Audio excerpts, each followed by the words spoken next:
Picture this, if you will. A shocking change has come over the world. Political systems the world over have collapsed. And not only have all governments fallen, but by some strange occurrence, which doesn't really make any sense, so just sort of take this part on faith, no one believes in political authority anymore. Governmental laws and taxes have collapsed, and with those, all of humanity's faith in political power. With no rulers to obey and no governments recognized as legitimate by anyone anymore, anarchy has taken over. Now, having set the scene, let me tell you of the apocalyptic horrors that would ensue. You awake as the sun rises on a new day in this lawless and uncertain time. With much trepidation, you hesitantly peer out the window. It kind of looks just like it did yesterday. Somehow the sun still managed to rise without politicians telling it to. Bracing for the worst and mustering all your courage, you step outside. Some of your neighbors are also standing around on their lawns, looking around, wondering why the world hasn't immediately devolved into some Mad Max dystopia.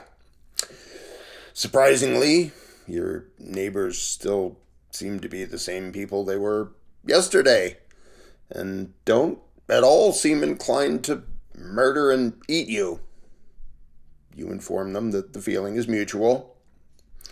But surely this is only the calm before the storm. Surely without tax collectors and bureaucrats, without politicians telling you how to live, without cops trying to ticket you for not having the right sticker on your car, surely it's only a matter of time before the world descends into hell on earth. But in the meantime, as you stand around, it occurs to you that you're kind of hungry. You mention this to a neighbor, and the two of you decide to embark on a daring expedition to the 7-Eleven just down the street. It's a nice day, and you take a casual stroll and are struck by the conspicuous absence of marauding gangs of bloodthirsty cannibals.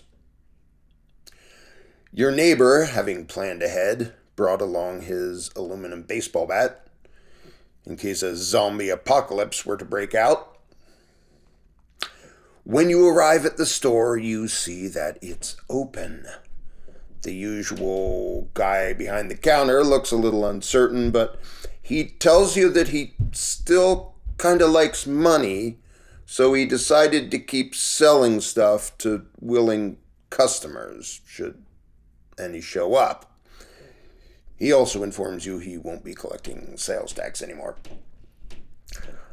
But while you and your neighbor stroll the aisles, deciding what to buy, a very sketchy-looking character bursts through the front door, wielding a knife and demanding that the teller hand over the cash. This is it!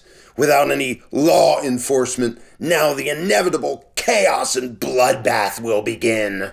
However, the teller pulls out a shotgun from behind the counter and explains that he doesn't really want to hand over the money.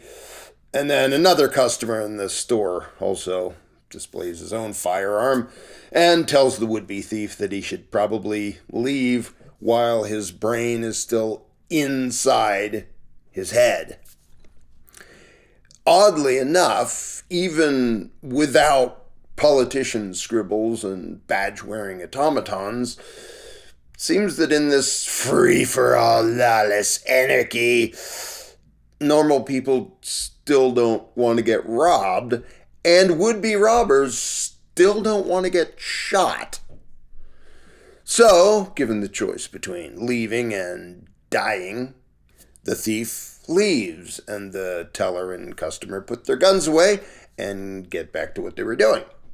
But just then, another truck pulls into the parking lot, and out jumps the guy who drives the truck that brings a bunch of snacks and stuff to the store.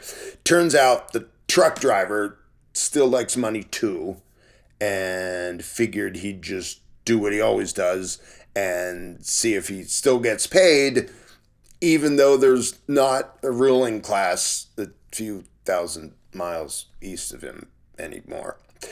Turns out the snack companies also still wanted to keep making money, so they were going to keep paying truck driver dude to keep doing his thing. Go figure. But in the distance you hear a gunshot. The mayhem has begun. Turns out the thief tried to attack someone else, and his intended victim shot him, and he's dead. And you later find out that with no mindless thugs of the state around to blindly follow orders, no one else felt the need to try to punish the intended victim for defending himself. See, it turns out that having the people not bow to political parasites doesn't make people stop believing in self-defense. It doesn't make people suddenly want to cooperate with thugs and thieves. If anything, it lets normal people actually resist thugs and thieves without being afraid of then being prosecuted by government dumbasses. And it turns out people still want to trade and, for the most part, peacefully coexist. Removing political authority didn't suddenly make everyone into heartless monsters.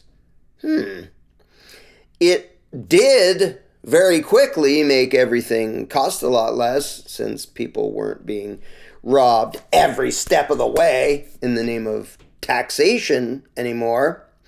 And without all of the regulations and licenses and fees and permits and laws in the way of anyone doing anything, turns out productivity and manufacturing and building stuff skyrocketed. That's not to say that there weren't still some nasty people in the world, or that there weren't still disputes and disagreements, but there was no longer a giant, violent political monstrosity constantly robbing everyone and controlling every aspect of everyone's lives. And it turns out that removing corrupt political crooks and their mindless authoritarian thugs from society doesn't suddenly make everyone into psychotic and malicious lunatics. Who'da thunk it?